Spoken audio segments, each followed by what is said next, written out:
To bulk or to cut? Ooh. That is the question. I'm for it, and of course it depends on who you're working with and what stage of the journey they're on. But I think it's always good to cut first. Usually, people don't have as much muscle as they think, and also they're probably fatter than they realize. And I don't mean that they're overweight all the time Just necessarily, more body but fat. there's more there's always more than you realize you've got, right? So I think it's always best to get someone lean, then you can see exactly what you're working with and then build from there. And of course, when you get lean, the beauty of getting a client lean is that they become really sensitive to food.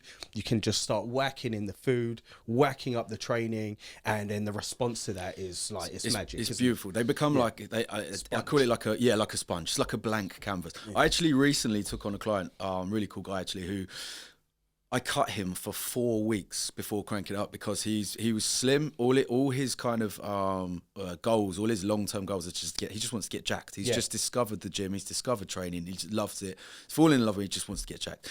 But the first thing I did was put him in a calorie deficit, and he was like, why? And I was like, for that exact reason, did it. So he dropped 5 kilos, I think, in 4 weeks, where the blank canvas had just been turned up another level. There was a little bit, like the skinny fat look, skinny frame, but still a little bit of, around the midsection, a little bit of love handle. And it was just like, just come back, just take that one tiny step backwards to then take, in his case now, is going to be 100 steps forward because it's just blank canvas. But you're spot on. The hormonal response, the insulin response, leptin, ghrelin, the hunger satiety hormone, everything is just primed that those calories go up and you're just going to grow like a flipping weed. It's like, I think I kind of learned from my own experience when I first started training.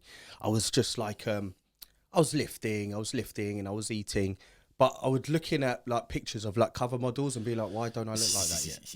Do you know what I mean? And it's because I didn't have as much muscle as I needed, but I wasn't able to see what I had.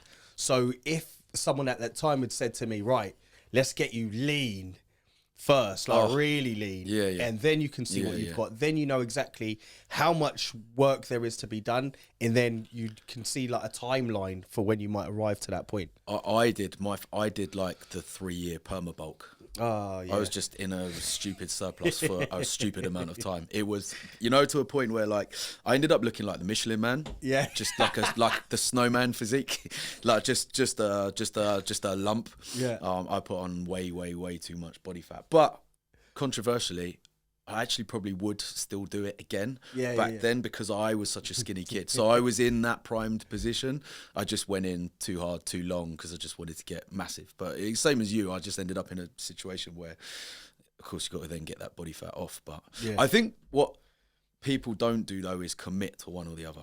So there too many people live in that, or they do these like, I've heard people, I'm doing an 8-week bulk. I'm like, what are you going to do in 8 weeks?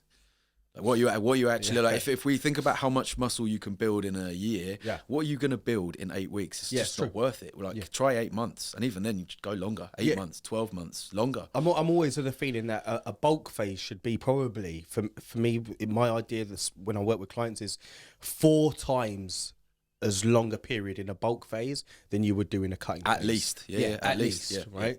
So, I mean, a dedicated bulk phase, and the problem with a lot of guys is they want the 6-pack, don't they? They want the 6-pack, but what about the rest of it? And that takes time. It takes time, takes work, takes calories to add that tissue. It takes practice.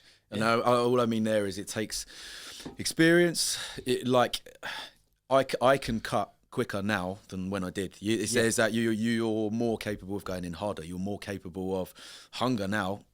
I just still, when I'm in like an aggressive cut now, there was a time where I felt like I had to fix hunger. I was like, I need to find things. But now I'll just be hungry. I don't care. So there's the mindset side of once you've done something, you know what to expect. You can just kind of go in that little bit. I mean, as well, like the other side to when you've got really lean, you're ready for more food, like mentally, and then you can commit to a bulk, and then once you've kind of had it, when you've bulked long enough, you're really ready for the diet, and so it's not, it becomes a lot easier to tolerate, doesn't it, than if you're someone just walking in off the street and you're just like, right, I want to get 2 seconds. cut.